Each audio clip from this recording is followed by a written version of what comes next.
Erokamano gavana wachaka chaka twak nikech e kinde mane wawuoyo mokalo ne wacho ni sirikal mamwalo magin counties nigi tudruok machiel kachiel gi sirikal mar mamalo e weche mag tije. Nikech tije ma itimo gi sirikal mamalo mamoko kuomgi pod yudo ka nitiere kaka gidonjore gi sirikal mar county.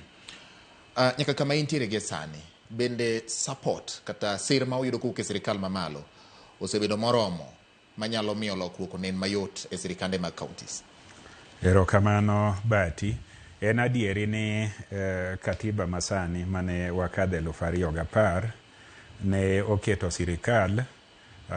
sirikal ariyo, ngas mapiny gi ngas mamalo. To katiba no bende oyango ni jopiny ma jokenya weg sirikal ariyogo.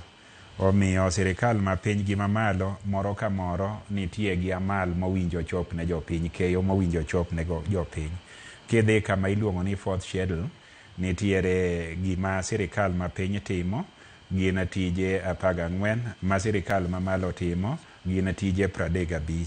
To katiba no king'iyo e ukrasa mare 185, 186 gi 87 nyaka 88 owacho ni sirikal mamalo gi matin nyaka ti kanyakla ka giwinjore kendo ka gikwayore e yor andika mondo japiny oyud yo mayot kendo gitiyo kanyakla e yor luor. Kipenjo ni to wan kaka sirikal mamwalo gi sirikal mamalo chutho ma Migori wasebedo kwa tiyo nade, ne wachako marach notek nikech duoko mar 2022 ne okomoro jopiny. Jopiny nogo ombulu riat ne president, ne governor, ne kombe modongo duto te, to ne ogimor kaka ne gigoyo ne president kaka nokwan ne onge ler, ne nitie rumbi. Omiyo jopiny nong'anyo kendo sirikal mamalo ne otemo ketho ng'anyogo, notemo rocho ng'anyogo to jopiny noramo. Migori kaka en kar agola mar Agwambo ne ng'anyo ni pek kendo daraja gote. Ka ine daraja ma Wendo Sare olor, ma Migori olor, kuonde duto te ni loro. Koro jal mane tiyo maniluongo ni county commissioner en to pache noparo ni ng'anyo no ni sirikal mamwalo ma Migori ni ema ne chochia, kata wajumbe moko ne nitiere mane paro kamano. Oyo macha ne ratich jopiny ne en ng'anyo gi, kata nawacho ni an to kade an tamiyo gi thuolo gi ng'anya kigiketh gikegi. Kore thuolo no ne wawinjo matek kendo gik mang'eny nyaka security wa nokaw.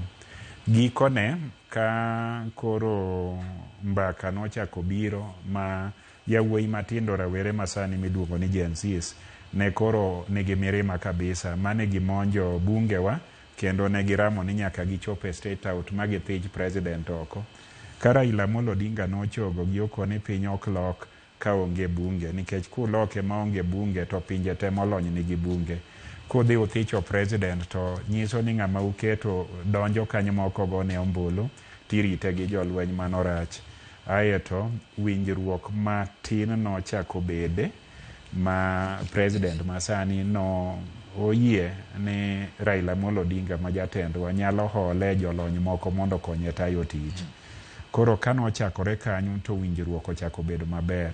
Anyalo chiwo wach ni sani winjruok ber ei yore ma dwaro ni mondo sirikal mamwalo tigi mamalo. Aseyudo kinde ma wuoyo gi president mar Kenya ok dichiel kata diriyo, kendo nitiere machiegni kwayo mana ketone no yawo sirikal mare malach mondo wan kaka jo Migori County ka nitie kwayo e gik moko mantie sirikal mamalo to wayudi. Ne waseyudo kinde ka telo ne jotelo ma Migori County te, wabunge ne nitiere te ma wawuoyo gi Mbadi waziri mano osingonwa ni manyalore odhi kete budget mare. Tokeno nyocha wadhi mwaromo gi permanent secretary mar energy mar lands to iluongo ni housing gi national development gi lands, housing to gi urban development miluongo ni Hinga. Mwachano chenro pod wadhi giromogo. To nitiere matin bende e ywaruok e kindwa jotelo, nitie jok magombo kom mabedeni ma bende oramo ni ok abitiyo. Iparo ni gini magi choche gi sirikal mamalo? Ne chon ne gitimo mano. Chon ne gitimo mano ni ane mana timo mago.